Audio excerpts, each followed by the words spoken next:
Terima kasih telah bergabung bersama kami di Media Indonesia Jurnalis. Berikut laporan utama kami. Berita hari ini, calon Gubernur DKI Jakarta Ridwan Kamil kunjungi acara Ikatan Keluarga Minang di Gelanggang Remaja Pulau Gadung, Jakarta.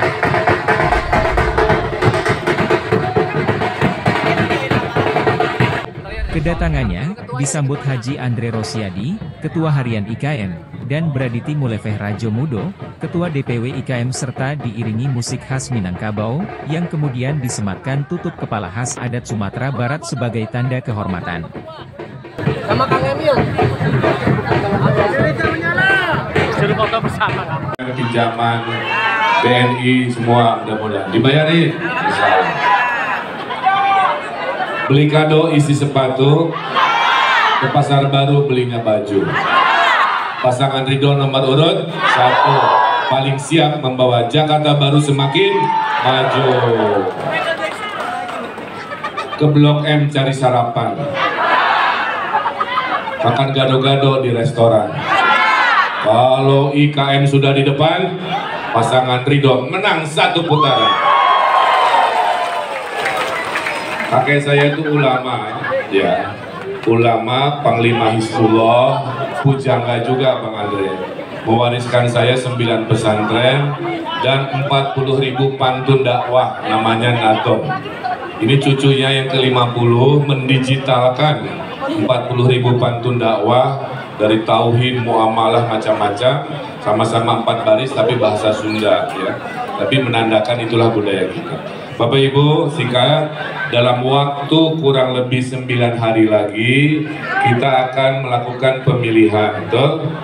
Akan hadir gubernur baru, mudah-mudahan takdirnya kepada saya. Saya ini pasti sangat akan mencintai warga Minangkabau. Karena pacar kedua saya dulu orang Minang, tapi gagal karena kabur sama orang yang lebih mapan. Tapi sekarang dia menyesal. Saya udah lihat di IG-nya. Pacar ketiga jadi istri saya, itu pacar kedua. Makanya dulu zaman mahasiswa saya dipanggilnya udah Emil katanya. Tapi nggak jadi Bu ya, mohon maaf, jodoh kan, jodoh, kematian, rezeki di tangan Tuhan. Bapak Ibu, saya komit dengan apa yang tadi disampaikan, ya. Yang konkret ya Bu, selain ngurusin macet, ngurusin polusi, ngurusin banjir, tata kota sesuai keinsinyuran saya komit siapa yang menolong saya akan balas dengan pertolongan dan kebaikan. Kalau ternyata tadi pulang kampung bahasa Minangnya apa tadi?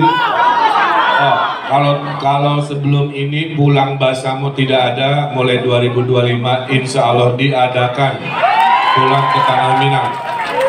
Saya cinta Bapak Ibu kepada budayanya. Saya kasih tahu dulu, waktu gempa Padang saya mengorganisasikan seluruh bantuan dari Jawa Barat untuk membangun kembali satu kampung di Tanah Minang. Mudah-mudahan masih ada. Kantor saya Menang Saembara, Masjid Raya Sumatera Barat, itu karya kantor saya, berbentuk bagonjong, ya. Itu kan jadi kebanggaan. Jangan lupa itu kantornya Pak Ridwan Kamil bersama tim mendesain bersama arsitek utamanya Pak Rizal Muslimin, kebetulan orang Minang di kantor saya. Kemudian Bu, selama kampanye, kenapa badan saya sehat? Karena dari 7 hari siang, 4 siangnya saya makan di restoran Padang.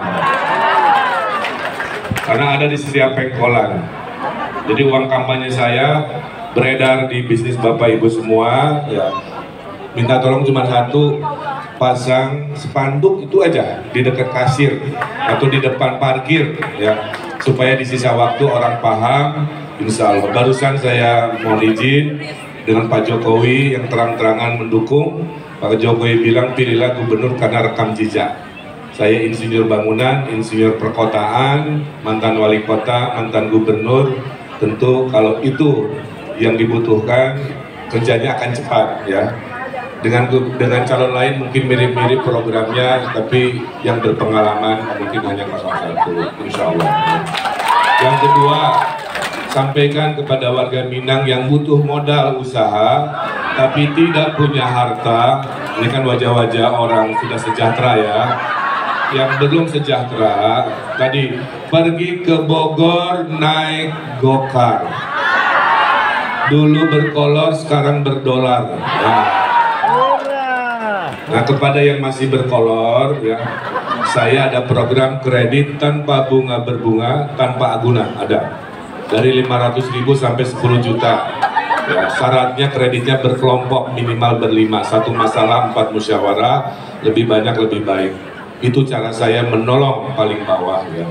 Yang berikutnya teristimewa, kita akan ada namanya Car Free Night. Kalau Car Free Day itu nutup jalan pagi olahraga, kalau Car Free Night itu adalah pasar malam, isinya 90% jualan. Silahkan para pedagang Minang, nanti saya aturkan safnya paling depan. Sebulan sekali dikali 44 kecamatan, bayangkan, rame pasti. Dan saya yakin pasti pengisinya mayoritas adalah dari Minang. Saya kira semangatnya itu ya, mulai tahun depan sampaikan mereka yang ingin punya tabungan, akan ada tabungan besar. Kenapa? Karena anak bapak ibu yang sekolahnya swasta mulai tahun depan dari SD sampai SMA swasta digratiskan, dibayar oleh pemerintah Provinsi Jakarta. Uangnya bisa ditabung, 5 tahun jadi umroh, 1 tahun jadi skincare baru tuh. Orang Minang harus terlihat sejahtera tapi juga kinclong ya, menuju IKM kinclong, kira-kira begitu. Nah, Bapak Ibu, itu saja semangatnya. Kita yel-yel ya, Bapak Ibu ya. Siap memenangkan pasangan Ridho? Siap milih nomor berapa? Siap ngasih tahu tetangganya? Siap ngasih tahu teman WA-nya? Siap ngasih tahu mantan-mantannya? Orang Padang kan terkenal mantannya banyak. Tanggal 27 sampaikan kepada karyawan di restorannya, karyawan di usahanya, tetangganya, kampungnya, media sosialnya, kita dukung nomor 1, berpengalaman, rekam jejak, dan yang paling didukung oleh Bapak Presiden Prabowo Subianto. Kalau presiden dan gubernurnya satu frekuensi, yang diuntungkan adalah warga. Ketika saya hanya sanggup ngasih 10, maka tambahan dari presiden jadi 20. Siapa yang diuntungkan? Warga Jakarta. Jangan terjadi seperti sebelumnya, karena perbedaan frekuensi akhirnya bantuan dari pusat sedikit, ya, padahal dibutuhkan. Saya tutup dengan yel-yel. Kalau saya bilang Jakarta baru, semua jawab Jakarta maju. Kalau saya bilang Ridho, semua bilang menang-menang-menang satu putaran. Siap ya? Baru dijawabnya maju, kemudian Ridho menang-menang-menang satu putaran. Jakarta baru, Jakarta maju, Ridho menang-menang-menang satu putaran. Terima kasih, saya tutup dengan pantun. Berakhir pekan nonton Rhoma Irama, di jalan ditagih utang Elvi Sukaisi. Cukup sekian waktu bersama, izin pulang. Terima kasih. Billahi taufiq wal hidayah. Wassalamualaikum warahmatullahi wabarakatuh.